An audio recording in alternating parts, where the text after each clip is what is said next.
So with it being with what's going on in the world, 2020, 2021, 22, 23, 24, yeah. Everyone is at home right now. So what do you do? In this video, I'm going to show you exactly how you start a podcast, even if you are a complete beginner, have no experience, and I'm going to show you exactly how easy it is to start your own podcast so you can start recording, and I'm telling you the equipment, what I use, what I recommend, and no, you do not need a fancy $5,000 setup. I'm going to show you exactly right here on Broke Visionary. Let's talk about podcasts, so stay tuned, man. So with isolation happening, I was like, I'm at home and I don't know exactly what to do. So I'm like, maybe I start on my own personal YouTube channel, a podcast. Why not? I scoured, I figured out what is there to do. Do I use this website? I have to host, I have to have an RSS feed. Oh my God, it's so confusing. And it took me some time, but I was eventually to start up my own very podcast simply by using one single website and the equipment of my own knowledge that I know with video and audio experiences. So exactly what is it, the equipment that you need to know? Well, let's get straight into that. So everyone thinks you need some fancy $3,000 with the Shure SB whatever, the Rode podcaster mics. The reality is I used my my blue Yeti microphone right here, as you can see. And people are like, wait a minute, that is a USB mic. Yes, I think it is one of the best USB microphones on the market right now. If you want to check that out, link is in the description below. And most people, the reason why their sound quality isn't that great is because they don't have the right settings. So what I have for my settings is I put it on the cardioid mode. I put my gain all the way down, right? And the cool thing about this Blue Yeti mic is it has an audio monitoring jack. And that's gonna be the next portion of like, what do you need to have a podcast? You need a camera. I'm using my Nikon Z50, and I also use my D4 or Rode Micro. I put that on my Nikon Z50. I put that on the corner and use that audio as a reference. And I use this microphone right here, the Blue Yeti, with my headphones. And you're wondering, every time you watch like a Joe Rogan podcast or a Tiger Belly podcast, Bobby Lee's podcast, and you're like, why is it that they always have headphones on? And the reason is so they can monitor the audio, so they make sure they're not peaking or they're not too quiet. And what headphones that I'm using, if you don't even know yet, I made a video on this. These are the Audio Technica's ATH50X Bluetooth edition. Link in the description, you want to check that out, as well as my own full review on it. And the cool thing about this Bluetooth headphones is that it does have a 3.5mm jack, so I can monitor my podcast while I am talking into my microphone. As well as what you need is, yes, you need one microphone. If you want to have a dual microphone setup, then yes, you're going to need something like a H1N or a H-Zoom H4. Link in the description, where it allows you to have multiple mic inputs into one external mic recorder, as well as you need some sort of, like, whether that's you're using some like Audacity, that's the program that I use, so you can monitor your levels. So just to recap everything, because that was a little bit confusing, is that one, you need a microphone. It doesn't matter, any one you can use. You can even use a shotgun mic, external whatever, 3.5mm jack. I use the Blue Yeti. I monitored my audio with my Audio Technicas right here, the M50Xs right here. I have a video on it if you haven't seen it yet. Right here, the ATH M50X Bluetooth edition. And I used my Nikon Z50, and me talking for half an hour, I used that as an angle. So we're gonna talk about next about podcast, the video angles, right? So when it comes to podcasts, there's usually 2 to 3 different angles that you like to have, because when you're watching people, you want to see how they talk and their facial expressions.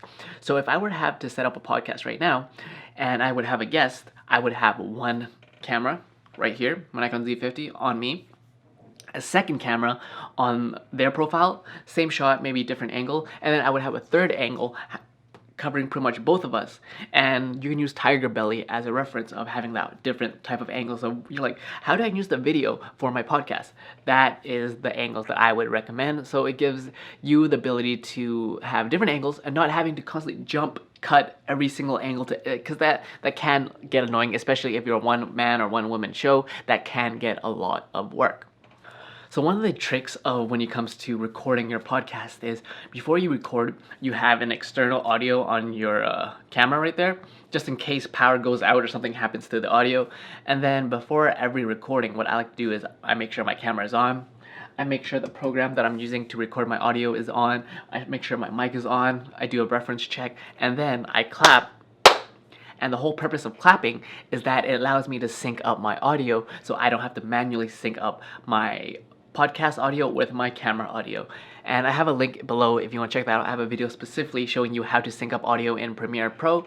And once you record your podcast, making sure, your script notes, making sure what you want to talk about so you don't go on off long tangents, and you're able to work out your ideas. And that's one of the benefits of having a podcast versus a standard YouTube video. Next is when we talk about export settings. What is the best export settings that you need to know for your podcast? For me, that is uncompressed .wav audio format, so WAV. You don't want an MP3 is the worst quality, but yes, you're gonna have websites that support it, as well as MP4, which is video, and they'll strip that and it'll take the audio. But if you want to have a serious podcast with decent audio, then you want a waveform media file, WAV, and that's the file that I recommend you export your files to, as well as if you have programs that I use like Audacity or Adobe Audition. What you can do is you can clean up the audio as well, making sure you do like a little noise removal, you do a little compression, and a normalizer, so your voice sounds as clean as it can possibly be, right? Next, when it comes to having your audio out and making sure you have your audio file, that is the biggest portion that you need to make sure. And then you've picked 2 to 3 platforms that you want to upload your podcast to, right? One is YouTube, right? That is the video format of having your podcast. Next is a lot of people, or some people, upload their videos and like, hey, that's my podcast, and it's just on YouTube. The easiest site that I recommend, there's no affiliate links for these guys, is Anchor, right? Anchor.fm. You upload your podcast, they make it super simple to have, you drag and drop, and they do all the distribution. And yes, they're run by Spotify. So if you upload your podcast on there, their waveform, you can upload your own cover art, and they themselves will distribute your own RSS feed, and they're hosting your podcast. They'll put it on Google Play Podcasts, they'll put it on iTunes and Spotify and all the other podcast platforms without you having to manually do them, and that is so easy. And I wish I knew this about this website when I first started. Instead of figuring out, okay, do I upload on Podbean? Do I need an RSS feed? Anchor is your site to go. And that is so easy, guys, of how you create your own makeshift studio and your own podcast, right? The new millennial thing to do now is like, hey man, instead of starting a band, hey man, I'm gonna make a podcast, I'm gonna upload it. Once you upload it, figure out your distribution, and guess what? If you watched all the way till this far now, you understand the equipment, you understand, what it takes, and now you can ultimately start your own podcast. And that is the very overview of how you start one in 2022, 23, 24, 25, 26, going on to light years and beyond, Buzz Lightyear. So if you watch this far now, guys, my name is Peter, what up? And if you want to get more serious about content creation, whether that's creating videos as a gig, a full-time gig, you want to learn how to use a camera better, in the description I have 2 mastery courses. One is me teaching you how to use a camera better. The second course is for more serious people who want to take their video content creation into a career. Link description to check that out. And that, guys, is how you make your own podcast. My name is Peter. Make sure you grab my free camera guide as well. And you're watching Broke Vision Collective, where we all start with nothing, but you can always create awesome podcasts and something and content. You know what I'm saying?